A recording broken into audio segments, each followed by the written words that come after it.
And so we Yeah. probably get downloads or information all the time. We just kind of like, I'm just thinking that, or that's just my Mhm. imagination, or I just made that up, or whatever the rational brain will do to talk you out of what it is that you're experiencing. And I even Mhm. tell clients, I said, you can connect way better to your loved one than I can, because the energy that you have and the connection you have of love is way, way stronger. Not Wow. only that, but the information that you have in your brain is going to be exact.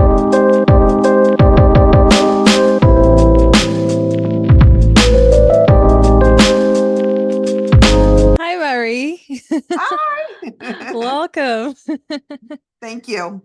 All right. So a little background about Marie. Um, she started her work in 2017 as an evidential medium. She currently teaches and mentor classes in mediumship.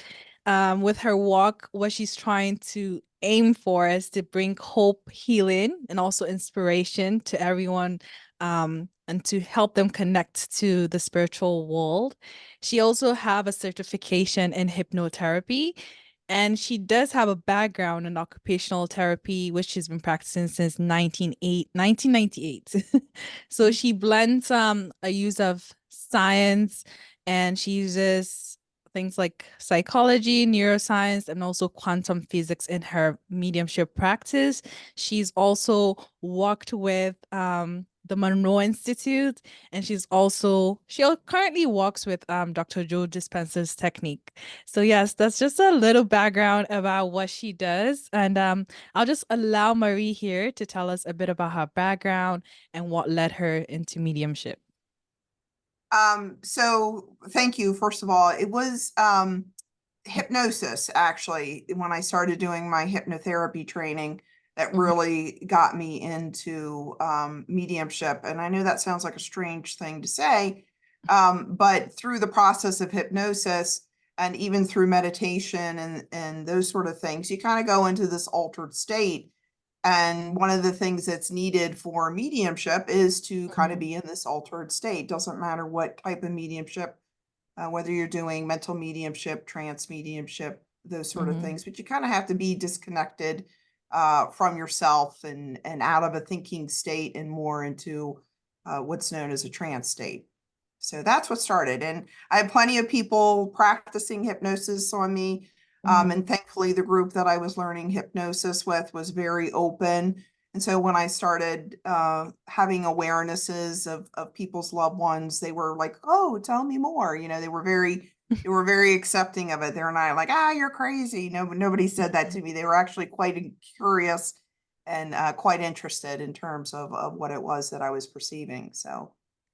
Okay, that's very interesting. And did you have spirit come into you when you were a little child, or was it just after the No, hypnosis? no, and I know that's because you hear so many mediums Hmm. say that they had an awareness, but I probably did. I just don't remember. In order for you to Hmm. have a memory, there needs to be a pretty strong emotional charge to something in order for you to remember it, especially something like that. And not to my recollection, but I'm sure children always do. They probably just don't think anything of it because Yeah. at a very young age, they're in a complete receptive state. And I tell this to students, from basically the ages of 2 until 12, Hmm. they're in what's known as an alpha theta brainwave state. And you hear this all the time. That's probably why you have so many mediums say that they remember those things, but they're in prime receptivity. It isn't until we get Wow. older that we start learning how to worry and plan and, Mm. get caught up in our own thoughts and our own thinking. And that's the opposite of what's needed when you're making a spirit connection or even in hypnosis. You kind of want to get out of the way and just allow yourself to receive information. So Hmm. children, especially, they're just these little receptors. They just receive everything. Wow. And again, well, if you think about it, that's usually why people They're Yeah. like, I don't know why I'm scared of dogs, but then you realize they were bit by a dog when they were like 4, and oh, okay, well, yeah, that makes sense now. It's those sort of things that we kind of have Wow. these impressions left in our subconscious mind, and then then we act on them without even realizing why we're acting on them. Wow, that's very interesting. Mhm. Especially for little kids, because sometimes they may see something and you don't realize that they're probably seeing a relative or something from the spirit world. So that's very interesting. And would you say, because most times when people talk about mediumship, they always like, I was born with that ability and Mhm. this is how, but it's very interesting your approach that you went through that process of actually having to train to get into mediumship. So what was Mhm. that process like for you, having to go through that stage? It was fun. I still enjoy it. Hmm. Everybody is born and has the ability to connect to spirit and to their loved ones. Um, and through my Hmm. development, it is magical when you first start developing because again, it's kind of like you were in a dark room and then a light switch went on, and Wow. then you're like, wow, I didn't know all this stuff was in here, type Yeah. of feeling. So when I started developing again, I wasn't sure I really wanted to do it because I had just started doing hypnotherapy. Hmm. But I got hooked. I started doing practices with people, and I started doing practices on pictures. And Wow. because I was nervous. I didn't want somebody saying, it's that whole imposter syndrome thing coming in. Yeah. Didn't want anybody saying, "Oh, you're crazy." But pictures was an easy thing to do, Mm. just because I didn't have anybody rejecting me. If I was wrong, I was wrong. And so once I got over that fear of like somebody saying no to me, then you Yeah. really start realizing, wow, this is easy. It's not, getting the information is the easy part. And I tell students this, it's how you express the information that you're getting is usually the bigger issue. And so I joke with people, you're not in mediumship, you're in mass communication. You got to learn how to talk and express in terms of, Yeah. of what it is that you're getting. So then I did the normal route that probably a lot of people developing mediumship do. I did teachers and tutors and went to, development practice circles all online. This all Wow. happened through Zoom, so it wasn't anything in person. And then the rest they say is history, and that's how I got Wow. started. That's amazing. You didn't even have to meet the person like face to face to be able to practice on them. No, That's wow. yeah, yeah. And in fact, when I first started, most of my readings were on the phone. I didn't even have Zoom. Zoom got Wow. real popular real fast during the pandemic. So I joke I was Zooming before Zooming was cool, but even before that, I was just practicing with people on the phone, and it worked. But it makes sense Mm. why it would work in terms of the idea of like we're all connected, the idea of they haven't been able to prove this as of yet, but I think eventually they will one day, hopefully Hmm. in my lifetime, that consciousness has a quantum element to it, a quantum mechanics element. And so it doesn't matter where you are, what you're doing, you're going to be able to connect because you are consciousness. Wow. No, we don't think about it that way often. We think that you have to be in the same room to Yes, get that well, it's connection. Yeah. exactly, because that's what we do in life. I can't, I have to yell loudly if my kids are going to hear me downstairs. Hmm. Either I yell loudly or I go downstairs to talk to them, that sort of thing. So yeah, so there's a very material concept and component to how we perceive communication, because just that's what we do every day. Hmm. But it literally is, most people call it a telepathy, but I feel like that even that word is a little bit limiting in terms of what it is we are and what it is that we're doing, especially when it Hmm. comes to mediumship and anything related to consciousness. Okay, that's interesting. So everyone can connect to the spirit world, just Well, not Why? only can they connect, they probably are connecting and they just Oh. don't have an awareness of it. They probably either talk themselves out of it. They probably Mm-hmm. think that's their own mind. But if we're under the concept that we're a spiritual being, Yeah. the brain is just a filter for that spirit consciousness. And so we Yeah. probably get downloads or information all the time. We just kind of like, I'm just thinking that, or that's just my Mm-hmm. imagination, or I just made that up, or whatever the rational brain will do to talk you out of what it is that you're experiencing. And I even Mm-hmm. tell clients, I said, you can connect way better to your loved one than I can, because the energy that you have and the connection you have of love is way, way stronger. Not Wow. only that, but the information that you have in your brain is going to be exact. Mine's an approximation because I didn't have the same life experience that they didn't have the Mm-hmm. same, they're trying to use my life experience in my subconscious mind to give an approximation of their experience. So I say the thing they need me to say.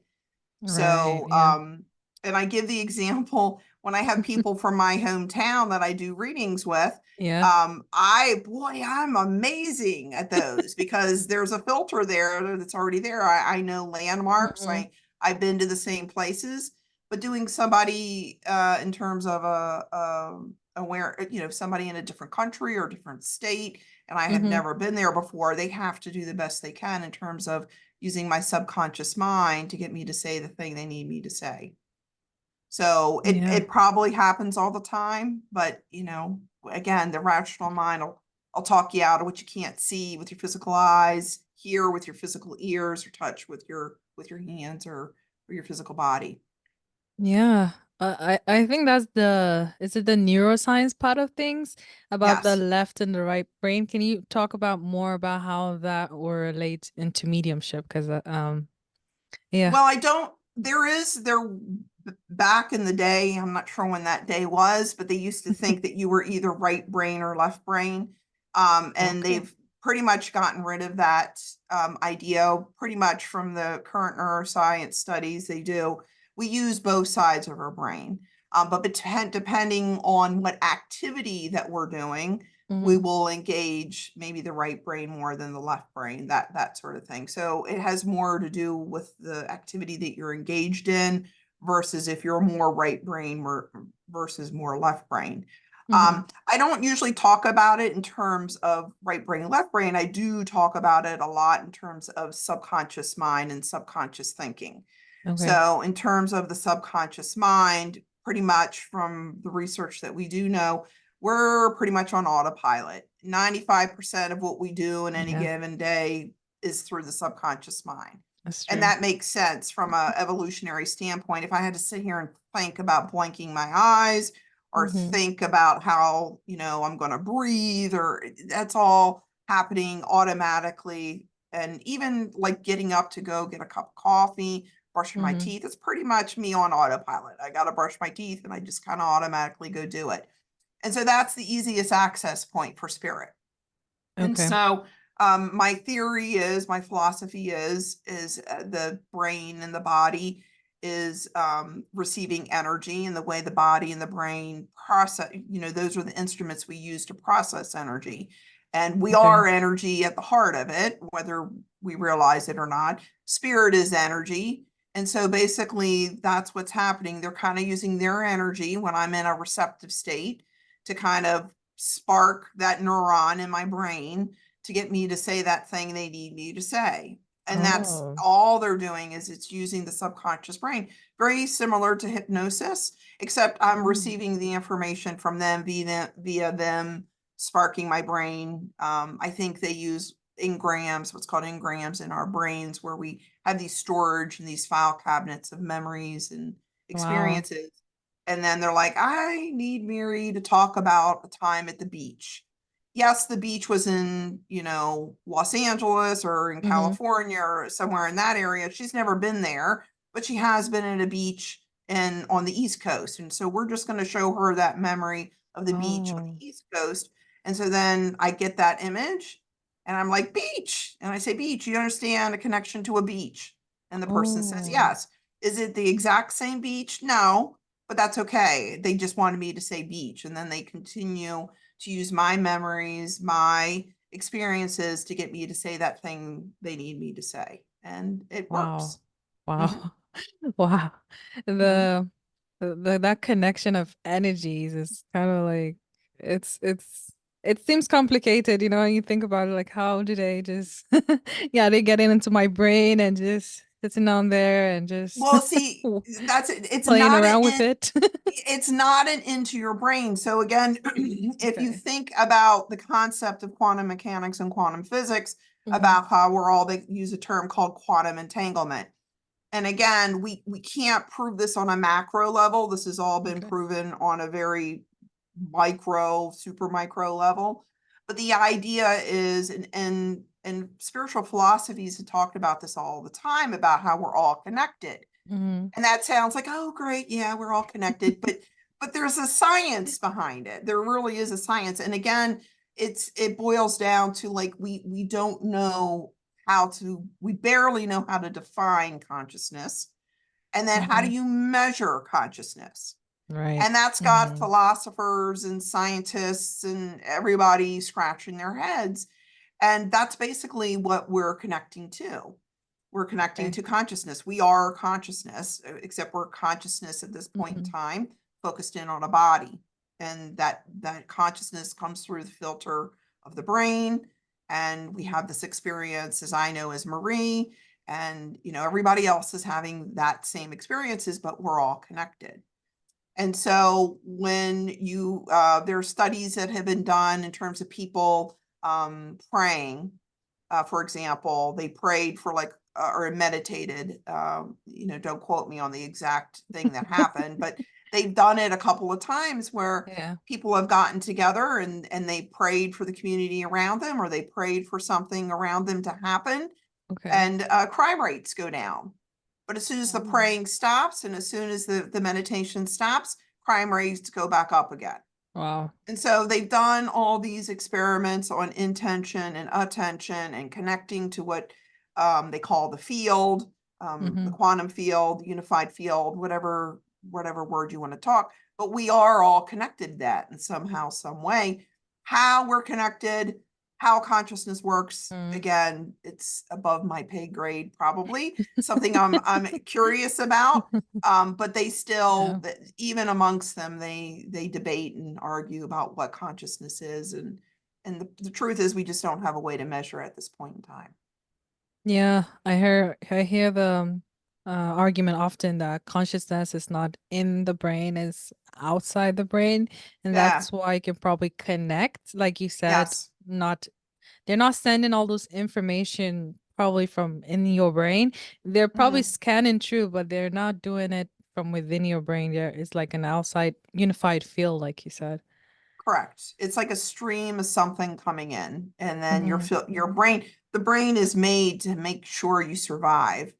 And so Hmm. there's no sense in me contemplating the complexities of the universe and consciousness and spirit and God Yeah. if I don't have a brain that's going to protect me from being eaten, or if I don't have a brain that's going to, I need that Yeah. brain to function in a material world. But Hmm. after that, we haven't really had the technology. And it's only until recently that we decided, you know what? Hmm. Maybe the consciousness isn't in the brain. Maybe that is just the mechanism to which consciousness goes through. And there's still people out there, scientists out there, that are convinced of the materialistic model that, Hmm. the brain is the consciousness. And we're slowly but surely moving away from that, but it's still pretty much ingrained. And even in medicine, it's pretty much ingrained, in terms of the medical field. The brain is consciousness. Hmm. But hopefully we'll progress to something a little bit more outside the box thinking, Yeah. within the next 30 or 50 years, hopefully. But the brain cannot be consciousness if when you die, you still exist. You're Correct. still And that's and conscious. that's and another thing I'm fascinated about is near-death Mm-hmm. experiences.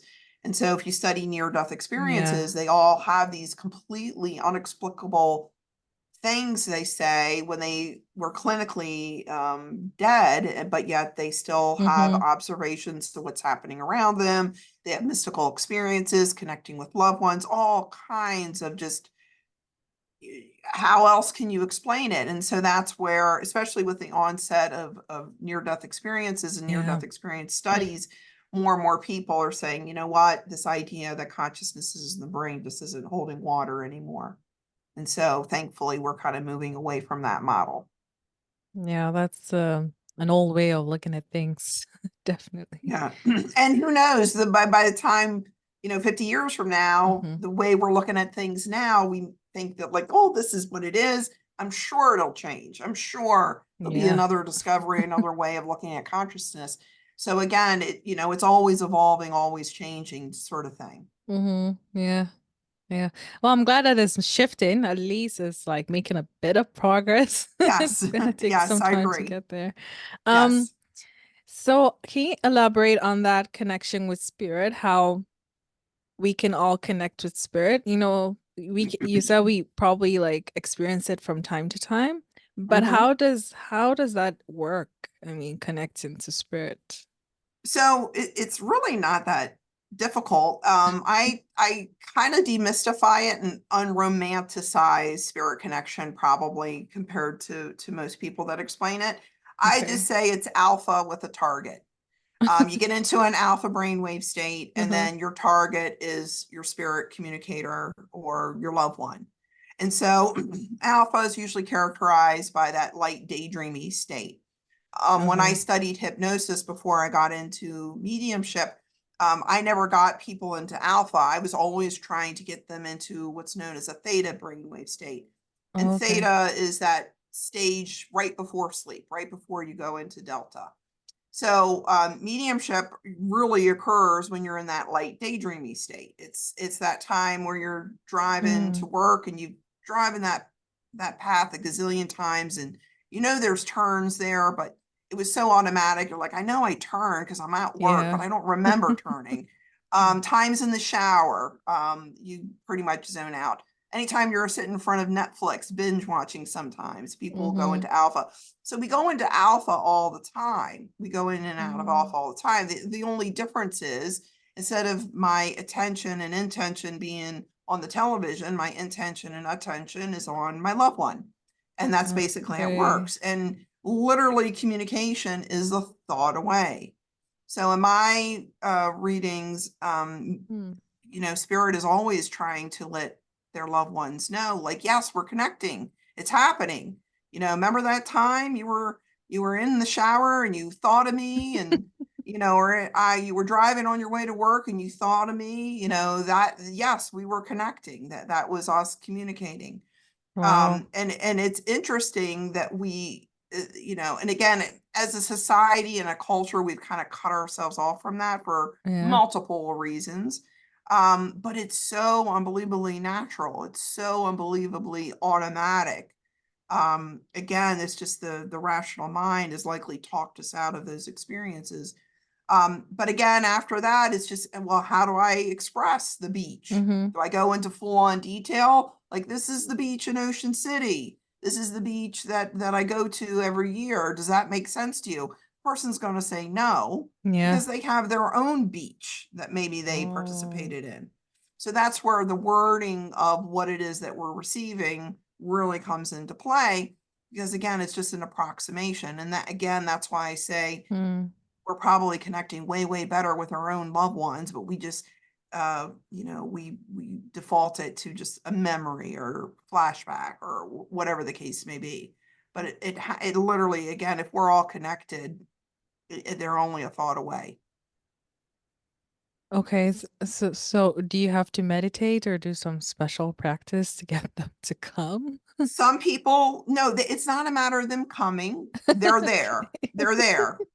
It's not like Mm, us. Like, again, the analogy is, I have to, if I want to go talk to my sons, I have to mm-hmm. get out of my room, walk downstairs, and physically put myself in front of them. Yeah. But if we go the idea of quantum entanglement, for example, it's instantaneous connection. And so it's Mm, it's all I have to do is shift my awareness to them. And they're like, okay. hey.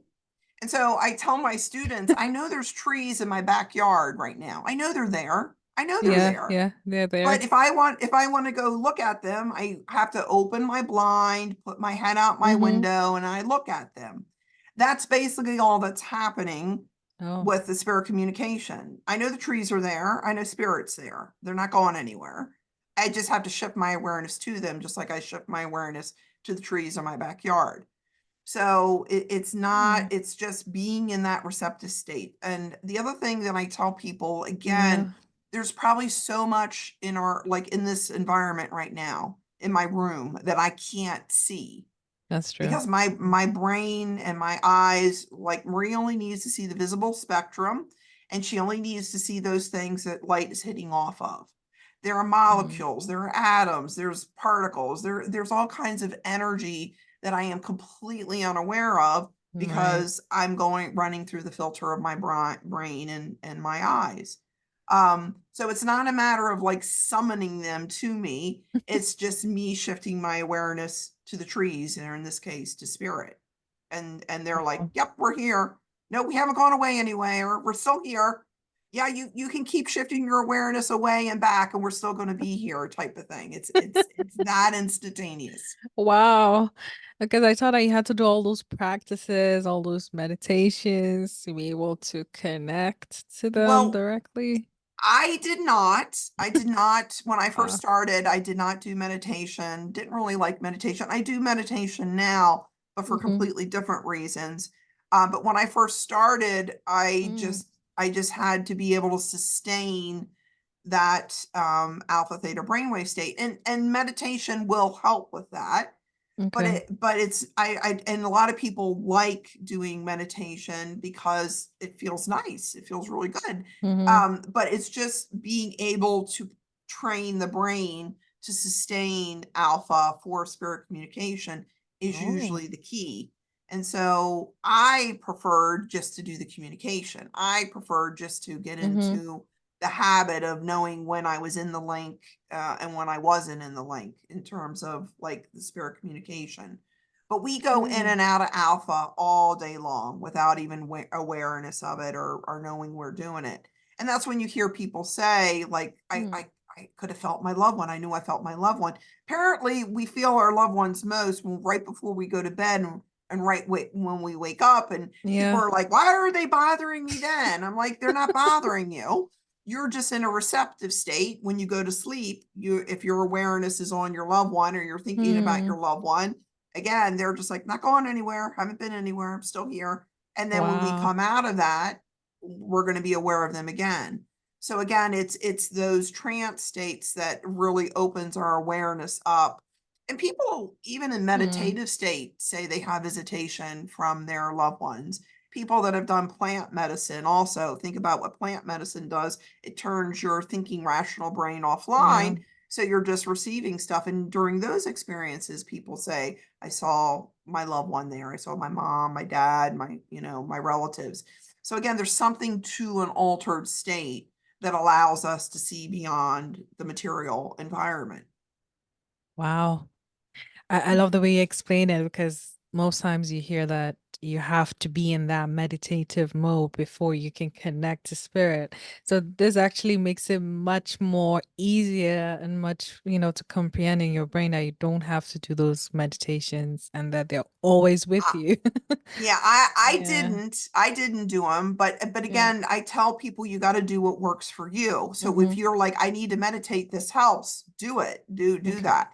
Because the mind and the thought is very powerful. So if you're like, if I can't do my meditation, I can't connect, well, you're not going to connect. Because you've Mm. already put that thought that I can't connect without meditating. I can't Wow. connect without, holding on to my crystal. I can't connect without patting my head Mm. and rubbing my tummy 10 times before I jump into a reading. Whatever the case is, Yeah. your thoughts will influence the experience, because our thoughts are so incredibly powerful. I don't think we even have any comprehension as of Mm. yet, this day and age, how incredibly powerful we are in terms of intention and attention and thoughts. But yes, definitely, if that works for you, do it. Because again, the idea is to get into that sustained alpha state. because Okay. most of the time we're not. Most of the time we're thinking about our problems, thinking about Mm-hmm. what we're going to watch on television. How am I Yeah. going, how am I going to get dinner ready? Like, we're Mm-hmm. pretty much like in a thought mode a lot of times. And even when we're not in thought mode, like the chatter will come in without even our awareness, oh, I look terrible today. Where did that thought come Right. from? It just kind of jumps into your head. That's your Yeah. subconscious programming jumping in. But again, Mm. you just being able to get into that relaxed state and a decreased awareness and focus off of you and onto something else. In terms of this case, it would be the spirit communicator is usually how mediumship works. Wow, I love that. I do. Um, okay, so what inspired you to start teaching mediumship online to other people? My frustration with learning mediumship. um and because Uh, again, my background is in the medical profession. My mm-hmm, background is in neuroscience. A lot I do a lot of I did I don't do as much as I used to before, but I worked with strokes and I worked with head injury, and so the brain mm, was always really really fascinating me, and it was interesting that so little was talked about the brain when that is mm, the instrument that we're using for spirit communication, the brain and the nervous system. And so there was a lot of when I was and still is things that were just simply based in belief systems, yeah. and that didn't make sense to me in terms of from a neuroscience standpoint, or from a, again, when I did hypnotherapy, I'm like, well, that doesn't make sense because, when Mm-hmm, I do hypnotherapy, da da da da. And so I want, and a lot of times the language and the verbiage was hard for me to wrap my head around. It was hard for me to mm, like practically implement, and I needed to understand it in order to do it. And right. so Mm-hmm, then my desire became, well, I'm going to break this down in a very, very simple way and kind of get rid of the etherical type language, because I'm as etherical and I'm as mystical as the next person, but when I'm yeah. learning something, it needs to make sense. Right. Mm-hmm, And I'm not, because I do that, I do kind of take the romanticism out of it a little bit. And I know that's not for everybody. A lot of people like that romanticism, and that's fine. For me personally, I was just like, mm-hmm, this needs to make sense to me before I do it. And I can't just be told that is the way it is, because I need you to be able to explain it to me. Saying to me, I don't know yet, or we don't know yet, made much, much more sense than somebody right. saying and making something up based in a dogmatic belief, or being based in a Mm, belief system. That's fine. The beliefs are important, and all that is mm-hmm, important to each individual, but in terms of learning, it needed to make more sense to me, and that's what started it. That's what, and then realized there were other people just like me, that they were just like, I don't get mm-hmm. this, how does this happen? And then when I started explaining it to them, it even made more sense to me, and it helped me in my own mediumship. So there was a benefit to me when I started teaching, in terms of realizing, hey, this isn't working out the way that I was taught. It's actually working out like this, and this is Wow. how I know this, by interacting with students and asking them what they're experiencing, because what I'm experiencing is always going to be different than what the person in front of me is experiencing in Mm-hmm, terms of a student, but the mechanism is still the same. It's still the subconscious mind. It's still, mm, receiving impressions and images based on that individual's life experience. wow. Hmm. Fantastic. I mean, it's great that you have your own teaching field now, because Hmm. now this is how it works for you, rather than just the generic way that mediumship has always worked for everybody, because it's not Hmm. one size fit all. Definitely not. Yeah. Definitely not. But again, like, students have to figure out who they resonate with, because not Mm-hmm. everybody's going to resonate with my sciency way of approaching stuff. In fact, like I Mm-hmm. said, sometimes people are like, I like it better when it's different language is used, and that's fine. Mm-hmm. But if my goal also is to kind of bring this to everybody.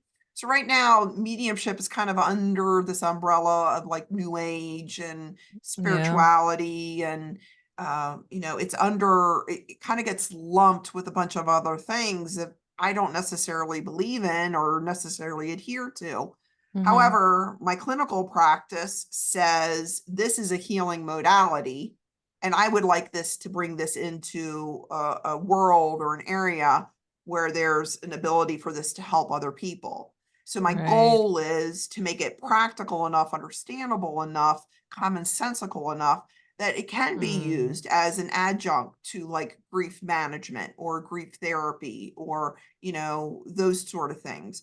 Yeah. There was one, and it's happening, it is Mm. happening. So I had one friend of mine, she was telling me that a therapist, she was dealing with grief. The therapist had said to her, if you're open to this, I have some reputable mediums I could refer you to. That's Wow. amazing that Wow. the therapist was so Yes. forward Mm-hmm. thinking, like, she knew. And there's been studies on this. There's been studies that have indicated, what a healing experience a mediumship reading can be, a quality mediumship reading can be for Mm-hmm. somebody. So that's where I'd like to see mediumship go, as in an adjunct to grief counseling, grief therapy, that sort of thing. Because it is healing. The empirical evidence on that, in terms of what Mm-hmm. has been done, people feel better, their mood is better, they're not as depressed. It doesn't take it away, but boy, being able to get out and take a Mm-hmm. shower because you're not so grief stricken is definitely an added quality of life thing for people. So that's where I'd like to see it go. But right now, I'm kind of mired in this, in terms of where mediumship is, kind of this other kind of like new agey type of thinking, and it's Yeah. hard to move it over in the other direction. So that's the other motivation for me, explaining it in such a I hope commonsensical, rational, sciency sort of way. Yeah, that's amazing because when people hear about New Age, they sometimes do not want anything to do with that. No, and it's a belief system, and Yeah. I want to appreciate Mm-hmm. that. And so that's why I'm saying, like, I would really like to Mm-hmm. just like throw a wider net over the general population, because again, they're probably they're mediums, whether they realize it or not. They're connecting to their loved ones, whether they realize it or not. Let's just kind of get it out of this kind of thing that's just only for a certain amount of people, and Mm-hmm. only happens when you're a kid, and Right. like that sort of thing. I would like people to have an understanding, like, this is just like breathing. It is that basic, that innate. We've just cultured ourselves to think that we can't, or we don't, or it's only for a selected Mm-hmm. few, or whatever the belief system may be. And so that's what I'm currently trying to shift the mindset about. And so much of spiritualism, Mm-hmm. and Yeah. spirituality is connected to some sort of dogma, whether it's a religion or Mm-hmm. whether it's a new age belief or what. And I would love just to get it out of like the dogma and put it into like, just as this is natural. Yeah. My breathing isn't under a religion. I just do it. I just Yeah. breathe, that sort of thing. Mm-hmm. Wow, that's really amazing. That will open people's minds more to it if it's something natural as Yes. breathing. Yeah. Well, And and I'm sorry, I didn't mean to interrupt, but the yeah. loneliness that people feel when they're in grief is Mm. overwhelming. Even though there's other people that have grieved, and we all will go through Mm. grief, but that isolation, that feeling of I am alone in this, Uh, is very difficult for people. It's one of the things that keeps that grief kind of hanging around. But having mm. that instant connection, and spirit knows it's not the same. They know, because of the physicality of our experience, it's nowhere near the same as like hugging somebody or hearing their Yeah. voice with the physical ears. However, it is something. It is something to kind of soften the hard edges of grief. Mm-hmm. And that's something that I hope people have an awareness of. If they can put that into their belief systems, boy, this world would be such an amazing place in terms of realizing Mm-hmm. it's not the end. We don't just stopped existing. Yeah. But again, there's a lot of belief systems out there. And again, I Mm. respect those belief systems, but I would like for those that are open to it to really use this as something that can not only improve the Yeah. quality of their life, but allow for healing. Yeah. That's amazing. Yes, because we need more of that in the world today. Yes.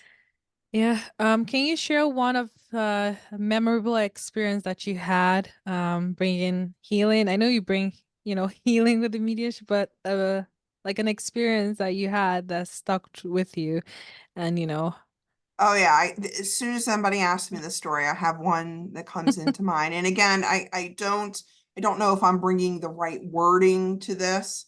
Mm-hmm. But in my readings, I try to treat the reading as much like a conversation as possible. It's not just Ah. me throwing out evidence, but I'm having this kind of back and forth, not only with the sitter, but with the spirit communicator. And I'm just kind of this translator.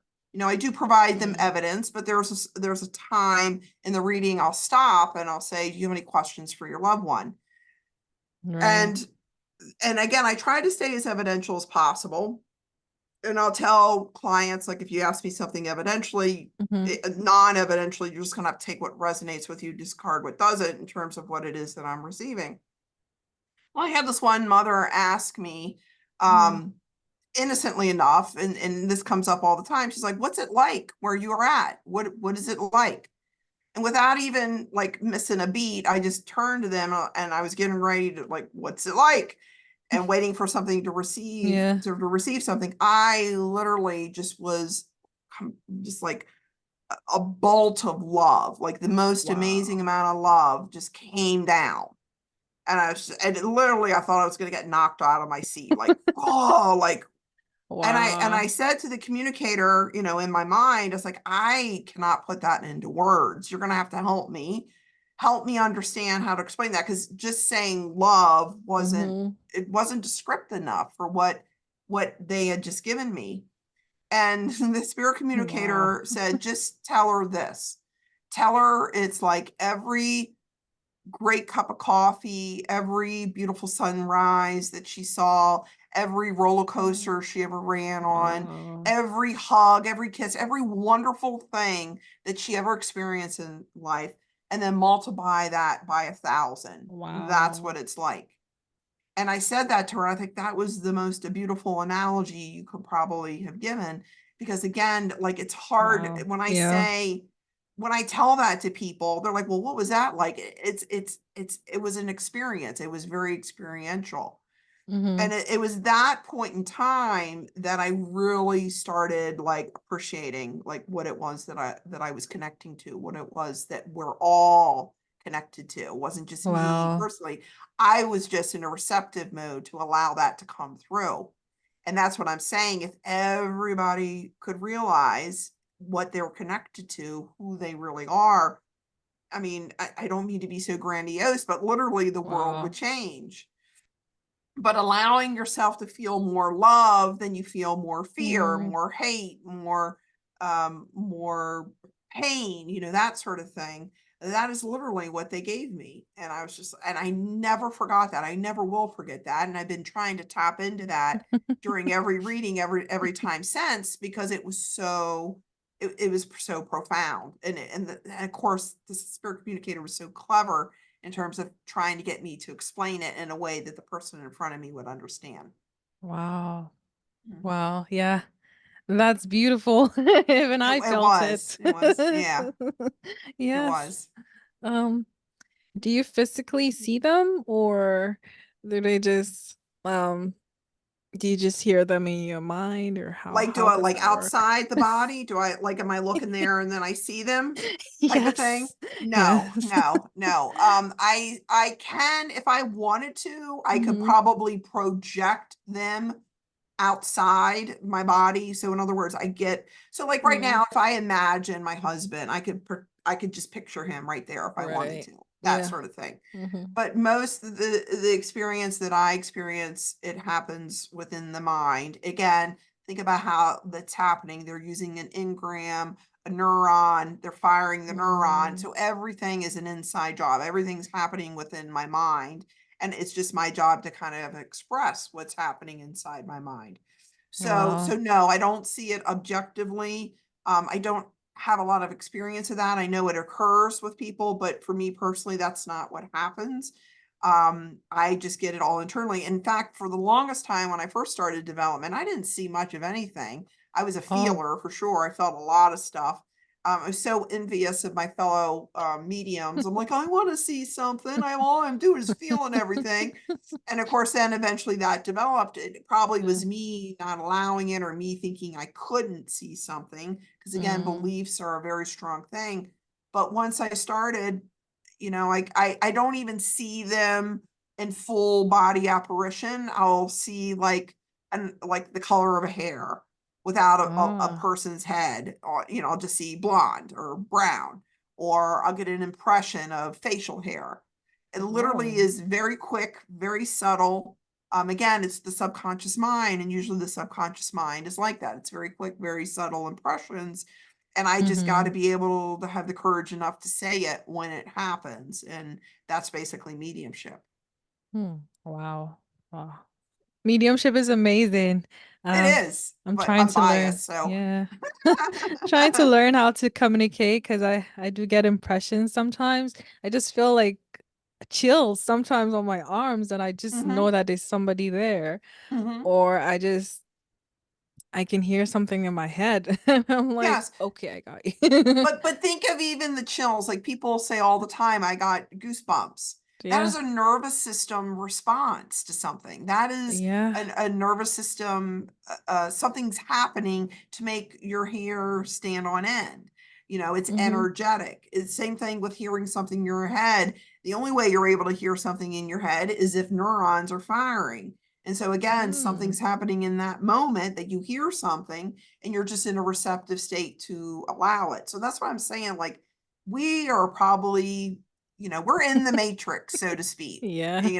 and not everybody realizes they're in the matrix. But once you have an awareness that you're there, it's just like, oh, well, this is completely normal now. This is Mm-hmm. completely, there's grandma. She's saying hi to me. Hi, grandma. Whatever the case may be, Mm-hmm. that it probably happens instantaneously. I know we like to think that our thoughts are private and on our own, but from everything I've heard from NDE experiencers and Yeah. people that have had these mystical experience, not so. Like, you're pretty much an open book to Wow. everybody in spirit. There's no secrets there, but there's also no shame. Uh-huh. So people that have had NDE experiences, there's no judgment or shame, but that's something that the human does to themselves. It's something people do to themselves. So again, we're pretty much open frequency for anybody that can tap into that. Mm-hmm. And it's again, I feel like it's a very normal thing, just like breathing. We've just kind of mystified Mm. what we don't understand, which is also a human trait. Wow. Wow. Yes. That's amazing. I mean, belief systems always block that receiving flow of I think it sucks energy in the sense that like grief is when you're Mhm. grieving, you can't really receive anything. Can you receive something when you're grieving? I was about to say you can. Oh, you So they've can. done, Okay. yeah, they've done, because grief isn't no emotional state is sustained. Oh, We okay. have a range of how often we're in those states. Hmm. So most people, like, the grief isn't going to inhibit their connection. It will make them Oh. feel, Mm. they'll feel sad, but even in grief you have moments where, like, oh, I'm looking forward to my coffee. Oh, Right. you're Okay. not constantly in uh, a, a, a, a bad state. You're not constantly Mm. in beta when you're in grief. And again, if we go back to my definition, what's required of a spirit communication, it's an alpha brainwave state with a target. Yeah. So even grieving people go into alpha. That's normal. That's a human condition. We go into in and out of alpha all the time. There was a research study done. The book Mhm. is called Hello from Heaven, and it was a study done. I can't remember the Guggenheim. He's since passed away. I can't remember his first Oh, name. okay. His wife is still alive. But they did studies on what's known as after death communications. And this is people that when their loved one passed away, Uh-huh.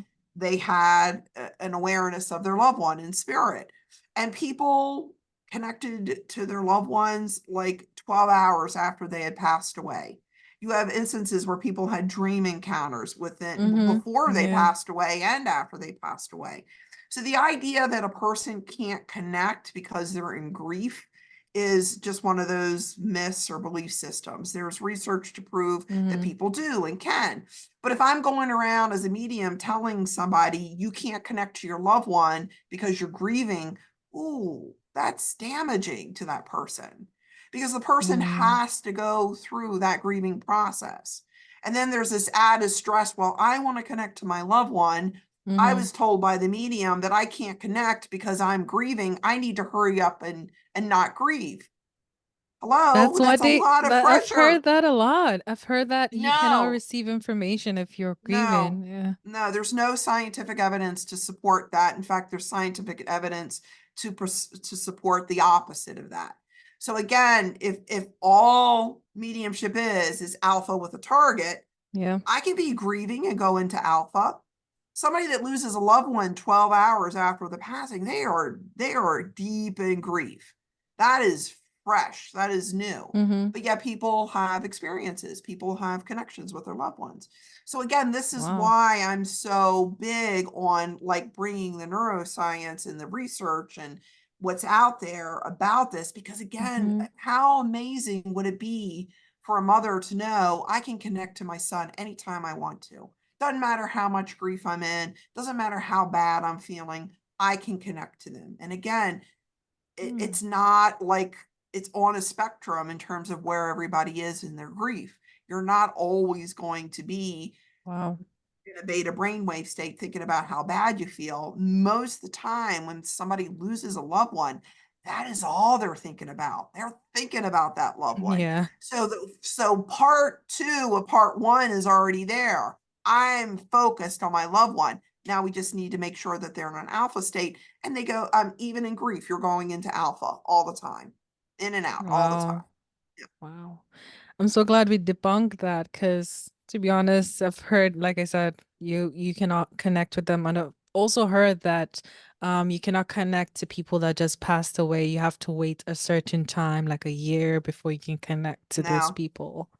so yeah, so the year mark, that year is Mm-hmm. usually based out of this timeline of when in the Western culture of when people are done grieving. Oh, So okay. in the DSM, anything after a year is considered complex grief. I think they may have changed the name. I'm not sure if it's still complex grief, but anything after a Mm. year, you're still having issues with activities of daily living in terms of your function, you've entered complex grief. So the Mm. idea is when a medium is connecting, I will wait for that year mark because that's the magic mark when supposedly the person will be in a better emotional state to receive a Oh. reading.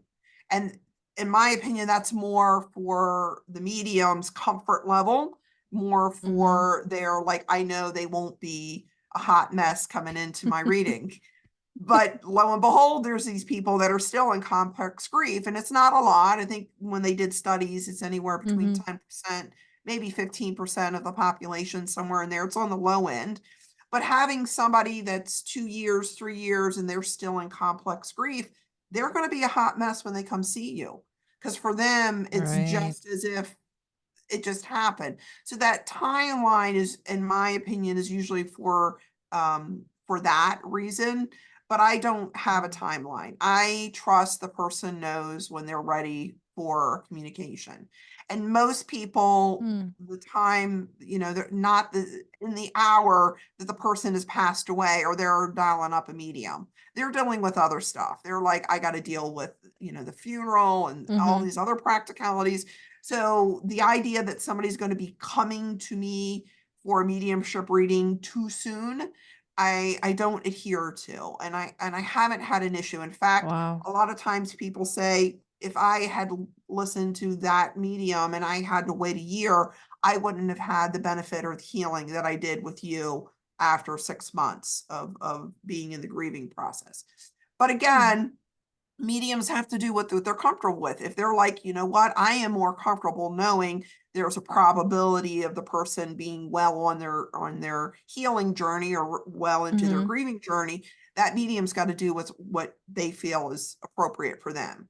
But for me personally, I don't have a timeline. I don't say, don't come to me for another 6 months, another year. I just don't do that because to me, I look at it as a validation of communication. Hmm. And through that validation of communication, people will feel better and can heal.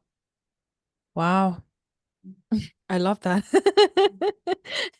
I've taken mediumship classes and they say, no, you can't do that. It's not, that has been taught mainstream right now. Again, there's a lot of beliefs in it, and that's one of the things, like experientially, I was doing things that I was told can't happen. Mm. And I'm like, well, there's got to be something to this. And that usually dug me into research.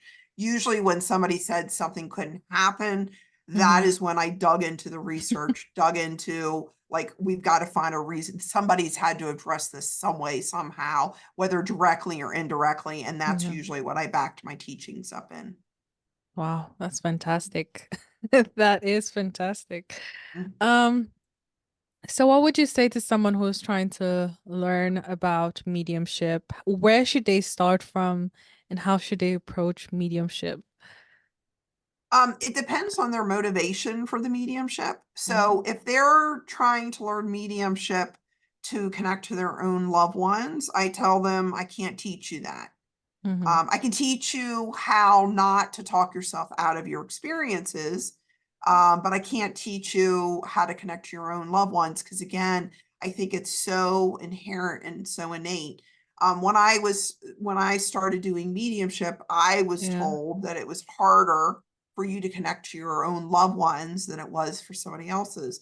And I get what they were saying now. It wasn't that it was harder to connect, it was Mm. harder to be evidential. And there's a difference between connecting for your own personal experience, for your own personal relationship with your loved Yeah. ones versus doing it for a client. For a client, yes, we need to be more evidential. We need to work out the mechanics of the mind. So for somebody that wants to connect to their own loved ones, I can't teach that because you're doing it. Mm-hmm. You're doing it without me even, I can just say, don't talk yourself out of the experience. In my readings, what spirit tells me is if you think it's me, it's me. And when I first started getting that message in readings, Mm. my rational brain's like, that's impossible. I did that, but it kept coming Yeah. in over and over and over again. And again, I start digging into stuff when something comes up against my own personal belief systems. And Mm-hmm. again, when you start studying the ideas of connectedness on a scientific and quantum level, that makes sense because it's in Yeah. their awareness that it is going to be them.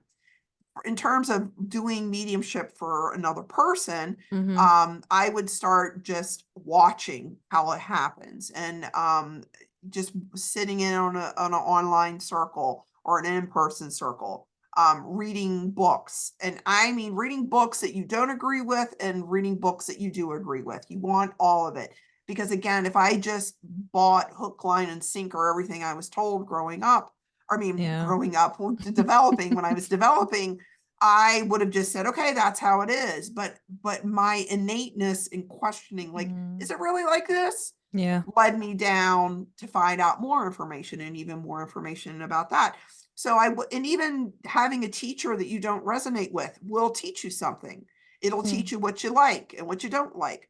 So all those things, and really decide if it's something that you want to do. For the first 6 months, when I was doing development, it was more curiosity on my end. I was like, this is interesting. Kind of goes in line with what I was just learning with hypnosis. Let's see where this goes. But Right. then I became hooked with it. I really was like, I love this. I got to do this type of thing. And it is a choice. Mm. So I have lots of students that come to me and say, this medium said I was supposed to be a medium. If you want to be a medium, you're supposed to be a medium, not just because somebody says that to you, because Yeah. the desire has to be there. The Mm-hmm. desire to do this has to be there because you're going to be coming up against things outside of your just practice sessions, like real grieving people. You're going to come up against your Mm, own triggers, your own traumas, your own belief systems. And if that's mm, going, if you can whittle through that being uncomfortable and come to the other end on that, you're going to be amazing and you're going to be able to help people. But a lot of times people come to mediumship in terms of like, I need to heal myself. Nothing wrong with that. Again, I yeah. believe spirit has the ability to heal, and even our connection and communication with them. But we need to make sure that we're not, counter transferring or transferring or what's happening with Mm, us to our client or to the person that we're having the communication with. wow. Yeah, so connection. You're always connecting with the spirit world. And if which books will you recommend to start with? Um, there's a bunch of them out there, but a lot of them aren't have anything to do with mediumship. You mentioned earlier about Dr. Joe Dispenza. Mm-hmm. Dr. Joe Dispenza has written a couple books, and the one that I recommend a lot, at least for personal development and how our thoughts are powerful, is Breaking the Habit of Being Yourself. That's a really good one. Okay. And the other book that I recommend is Becoming Supernatural. That is more into the mystical areas, Yeah. in terms of coming in and embracing those areas Mm-hmm. of yourself. I do a lot of book reading on consciousness and consciousness studies. Um, the reason why is, and Mm-hmm. it's not that I don't have other books that I've enjoyed reading, but because a lot of the mediumship books out there right now are written in this is right, this is wrong, it Right. happens this Mm-hmm. way and that way. It's hard for me to relate to them. And not that those mediums aren't amazing mediums, they are, but it's a regurgitation of sorts of the same thing they've been taught from their teacher and their teacher. Mm-hmm. And I'm trying to break away from that again for reasons I mentioned earlier. I want to bring it more into therapeutic adjunct versus a dogma, new age, Mm-hmm. spirituality type of thing. And so that's the reason why I would recommend more of those books. Anything on um, Donald Hoffman, he's another one that Mm-hmm. talks about consciousness studies. I like listening to him. Tom Campbell, he's another one. He was Okay. from the Monroe Institute that you mentioned. I like reading stuff from the Monroe Institute and his information. I mean, there's Mm-hmm. so many people out there that are talking about consciousness and how it works. Mm-hmm. Interestingly enough, a lot of the people that are talking about what is consciousness and quantum mechanics and quantum physics are atheists. And Yeah. there's this, and eventually I would like to see the two meeting somehow, some way. But there's such, and again, there, a lot of times that these Mm. people are atheists is because there is so much dogma tied to the word God, tied to the Yes, word there is. afterlife. Mm-hmm. And so there's an immediate repelling of that, just like there's immediate repelling of anything related to mediumship because oh that's that woo woo stuff, they're charlatans, and Mm. mediums have earned that, rightfully so. We've got lots of history in our past of fraud, of Wow. wrongdoing, of that sort of thing. So again, I get it, I understand it, but I Yeah. my job is to meet that person at their level so they know there is something to this, despite people that may have been fraudulent or not so ethical in terms of what they say they were reporting or getting. Mm. Yeah, that would be a much better approach because the dogma is too much. Well, Yeah. and again, I don't want Uh, to, beliefs are important to people as well. So as I mm-hmm. say that, beliefs are important. And so if you have that belief, I don't want to talk anybody in and out of their beliefs. I would like to reach that segment of the population that wants to believe in this, but Mm-hmm. because of rational reasons, and I get that they're rational, they don't, and they can't allow themselves to like open their mind to, because again, there's been lots of issues where people have taken advantage of people, and they were Mm-hmm. grieving, and and the skeptics see that, and you can't help but understand why they see it that way. They're like, look what you're doing to that poor person. So even Yeah. their viewpoint is from a heart-centered place of like, I care about people being taken advantage of. And then the mediums are like, well, I care about people that are grieving and I want to give them this gift. So Yeah. again, somewhere in the middle, there has to be a meeting space. And I'm hoping the research and the science and that sort of thing will come into play with it. Even the term Mm. medium carries weight to it. Like, what's your idea? I make YouTube videos on YouTube, and every time I type in the word medium, the B-roll films, I'm getting like crystal balls and Yeah. possessions, and like I can't get like just a normal person Mm-hmm. and anything related to science. I get these stereotypical type of perceptions of what mediumship is, and again, that's hard to go up against. That's hard to kind of unwind that perception of what mediumship is. So Yeah. yeah. So anyway, It's good that you said that because I was just thinking, I was like, I want to do mediumship, but I don't want to do it a certain way. Like, why does it have to be a certain way? Why do I have to sit in a certain position? Just too much for me. I'm like, okay, I want to yeah, do it, but I just think I want something different. I don't want yes, something that is mainstream, um, yes. that Well, other people even are doing. yeah, but even mainstream isn't mainstream anymore. So Oh. again, there are breakaways. There are people Mm. breaking away from it, but again, there isn't a certain way to do it if you're just, because again, it's just like breathing. There's a certain, Right. you want to be ethical when you're working with a client, and there's certain things that our society presumes or Mm-hmm. assumes how you're going to act and interact, but that in my experience has not been taught in any of my classes that I took. Nobody taught me how you should Yeah. interact with a client, how to address, somebody crying, how to address professionalism. I learned all that as being a clinician, as an occupational therapist. I had that in my backpack coming into this. I had Right. that as a clinician coming into it as a hypnotherapist.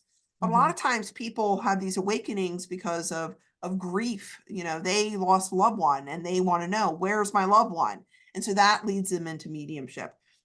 They have a Mm-hmm. trauma that happens to them, and they go to spirituality as a means of solving that problem.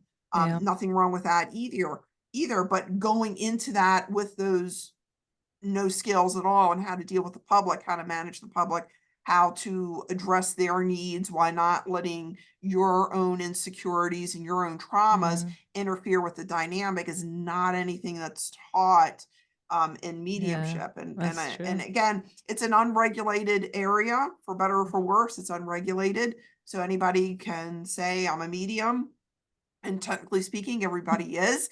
But the idea, like, I'm going to put this medium title on me and then start interacting with the public that are already grieving, that are already vulnerable, Mm. and then you go in vulnerable, two vulnerable people going in scared and fearful and anxious, Ugh. not going to be a good mix sometimes. No. So somebody in that dynamic has to be able to bring comfort and professionalism and that sort of thing. Mm-hmm. But again, that wasn't something that I was really taught that much. It wasn't Mm. emphasized that much. I was basically told, with a lot of other students, like, don't jump into mediumship too early. But there wasn't, and be ethical. Well, what does ethical mean? So what does ethical mean? Ethical means Mm. something to me, and it may be something different to somebody else. One Yeah. of the things that I say that is unethical, that I get pushback on, is not getting the communicator the sitter wants to hear from. I think that is unethical, to charge somebody money, get a communication or Yeah. communicator of That's somebody they're true. not really interested in, and then say, well, that was meant to happen. That was meant to be. Prove it. Prove it's meant to be. I can prove through neuroscience that your brain will go with what you're comfortable with. I can prove that your brain will want to gravitate towards to what it likes or what it's comfortable with through the Right. subconscious mind. Mm.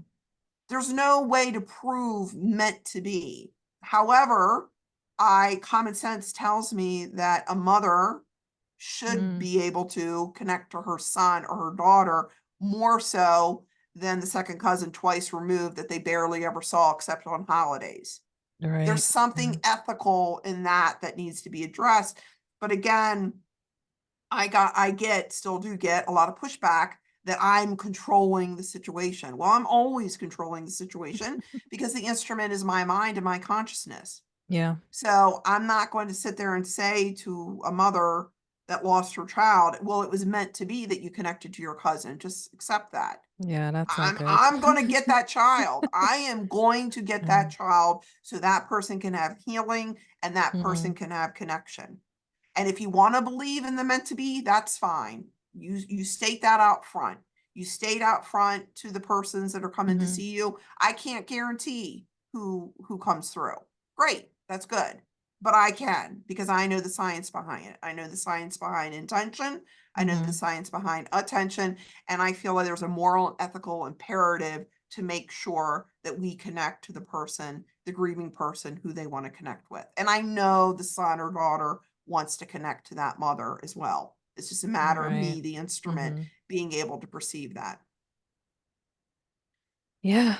That's very important to do that because you're dealing with very, like you said, sensitive people, sensitive emotions, and you don't want to tell them that the child does not want to connect with them. That's gonna harm them more than do good That for gets them. told. That gets Yeah. told because again, the idea is I can't control what's happening, and that isn't is another one of those myths. You Hmm. absolutely can. And again, there's science to prove that. I always recommend this book. And I think I may have mentioned this book to you before we met, Lynn McTaggart's The Intention Experiments. Yeah. They've done other intention experiments, but through her book, she shows scientifically, and we're not talking about rinky dink, colleges. She did these studies in Yale and these big Ivy League schools where they did consciousness studies, and over again Wow. they were able to prove what intention and attention, what the power of that is. That's why I'm saying our thoughts are so amazingly powerful. We just have no idea how unlimited we are. But I've heard people have come to me as the medium said they couldn't connect, or it was too soon, or they're learning Mm. to connect. That was the other thing Yes, that I've heard they're that one a learning on lot. the other side to connect to. It's like prove that. Yeah. Prove that they're learning to connect. If you can prove that in some way, I will buy into that idea. But there's no way to prove that. There was a interview done Mm. by Gordon Smith. He does he was it was on YouTube that I was watching, and he was doing an interview with parents. Mm. And I'm ad-libbing what happened here in terms of the exchange, but the mother asked Gordon, you know, I went to two well-known mediums, and I don't know what well-known meant for her, but she said I went to Okay. two well-known mediums, and neither one of those mediums could connect to my son. And in the Oh, next breath, she said, what's wrong with me that my son doesn't want to connect to me? And my heart just sank. oh I no. just, I just, and she's already grieving, and she goes to a medium in hopes to connect to her son. And I'm hoping, that she just internalized that, but the medium did say, nothing's wrong with you. I just can't connect. I'm just Mm. having a hard time. It's Wow. just a bad Yeah. day for me. But the way she phrased the question, my hunch is I can't get them for you. I can't predict, I can't control. All that stuff probably came into the reading. And the reason why mediums get that is because they're not an Mm. alpha. Somehow they've gotten to beta. And beta is that thinking state. So beta is I'm making this up. This is going terrible. I'm nervous. I just got into a fight with my partner and I'm not focused. I'm not an alpha. I'm still ticked off that my partner said this to me or whatever. They're having a hard time making the connection. The no will throw a medium out because the no is perceived as rejection. Mm. Whatever. The media, the sitter's demeanor is off.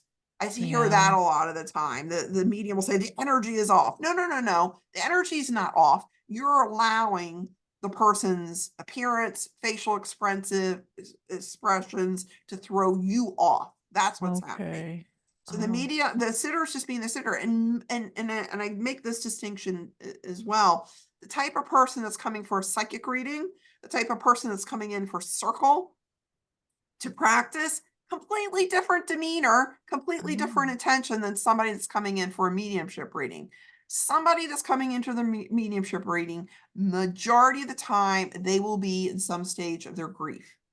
So somebody coming to a mediumship reading is going to be a different character than somebody going to a psychic reading. But again, that umbrella, it gets mushed up where psychic and mediumship are kind of married to each other, and they yeah. need not be, because the type of client that's going to be coming to you for a psychic reading versus a mediumship reading will be completely different. It's kind of like me going as a vegan to a Ponderosa and then getting upset as why isn't there not enough vegan food?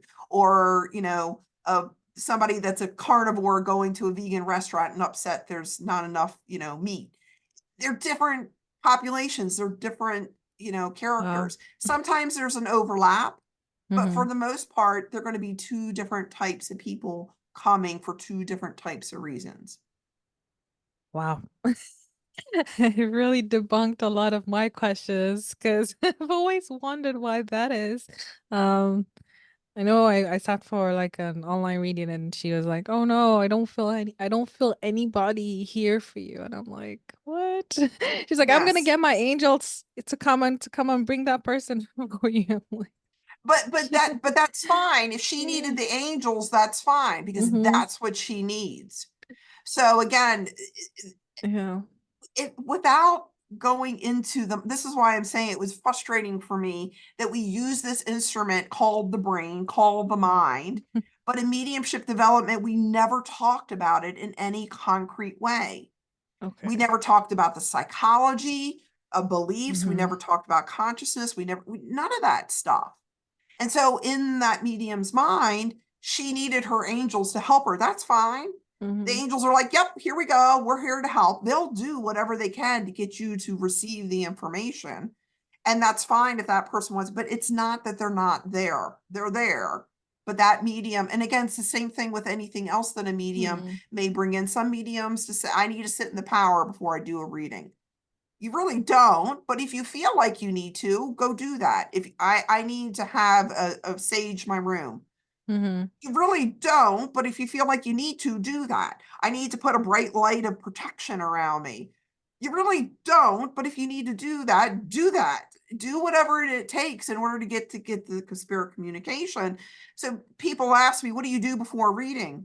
I was like, I don't know, put on some lipstick, do my hair, and then jump on. That's what I do. Because again, if we go back to it's just alpha with a target. That's all it is, alpha with a target. Yeah. That's all I need. And again, those rituals came out of something, usually what's known as classical conditioning. So Pavlov's dog, you've heard Oh. of Pavlov's dog, right? The ring the No. bell, Oh, Pavlov, yes, yes, dog, I've heard it. Yeah. dog, the ring the bell, the Yeah. guy, Mr. Pavlov or Dr. Pavlov, I'm Yeah, sure. yeah, I've heard But it. there's a Yeah. conditioning that happens with the brain. And Mm-hmm. so the dog didn't need to see the food anymore. All they needed to do was ring the Ring the bell, and the bell. dog would start salivating. I can't say the word. It would anticipate the food, but that's what happens in mediumship. So we're taught, oh, and mediums, they want to connect. They want to connect so badly for their client. So if a teacher is saying you need to put a bright white light of protection on you in order for you to connect, guess what that medium's doing? Bright white of light of protection's happening. It's gonna occur. You need to Oh. sage before you do a reading. I want to do this reading so bad. I want to do medium so bad. I'm going to do saging. That's what's going to happen. So again, if you're taught that this is what's going to make Mm. mediumship work, most of the time people will do it because they want to connect. They want to help people. If my teacher, had said, Marie, before you Mm. do a mediumship reading, pat your head and rub your tummy at the same time for 10 times, I probably would have done it. I'm like, okay, I get it. I got to do this. It'll help me get into the Oh. spirit link. Mediums will do that. But again, my rationale when I was told some of these things is like, this Mm. doesn't make sense. And if it doesn't make sense to you, what I did is I just went to go research it. Like, this doesn't make logical sense based on what I know. And the medium will be the best judge of that. The medium will know. So again, not bumping up against anybody's beliefs. If you need to sage, sage. If you need a bright light of protection, Mm. bright light. If you need the angels, if you need the guides, whatever you need. The most important thing is that you're in that link. And the most important thing is you're giving the communication to the person in front of you. That's it. Everything else is just window dressing.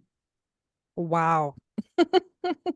You just made my mind go like, wow, because all the questions I've had about this, because I'm like, why do I have to connect to my angels? Why do I have to do all these things? Why do I have to do all these rituals if they're Mhm. right there with me? Why can't I just connect with that You person? can. You can. Because yeah, I didn't know that because I thought I had to bring in angel, archangel. I can't even remember the angel Michael, name Michael, now. Archangel Michael, he's very busy. He gets a lot of summoning. He's in there all the time. And again, Yeah. it's not even like you're bringing them in. Again, Yeah. if we're all connected, you're just shifting your awareness to whatever angel, whatever, Oh. and they're like, okay, come on, I'll help you get there. Whatever you need to get there is what you do to get there. And again, a lot of Oh. those rituals and things were done in a time when we didn't know so much about consciousness. We didn't Mm. even know about quantum mechanics or quantum physics. Like, Einstein was just starting to talk about that.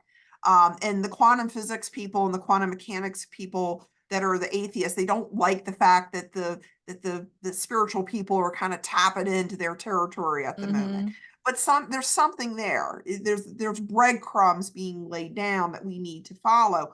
There's something there in terms of that relationship. But again, back in the day when those, and we definitely didn't know a lot about psychology. Mm-hmm. So back in the day when those things were instructed as a means to do something, we just did them because we didn't know any better. We didn't know about consciousness. We didn't know Mm. about quantum mechanics, quantum physics.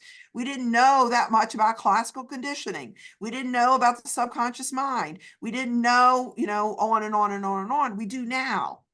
So My let's kind of move goodness. things out of, like, you know, of what we did just because we did it to what we know now. And again, like I said, in 50 years from now, it's going to change again. There'll be something else that we'll know.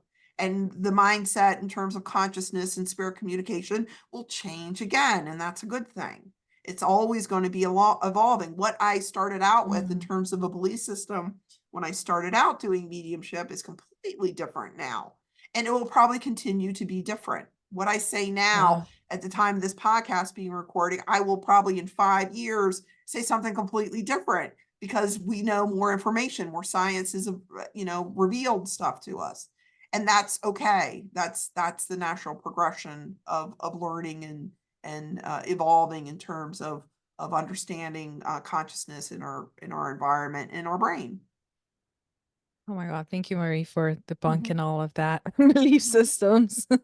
Because I do know But belief again, system could affect it. Yeah. At least but it's I, good to I know. yeah, but I don't, I want to be respectful of people's Yeah. belief systems Mm-hmm. too. Yeah. But for people that are like, you know what, I don't have time to meditate 30 minutes Mm-hmm. before my reading, just know you don't have to.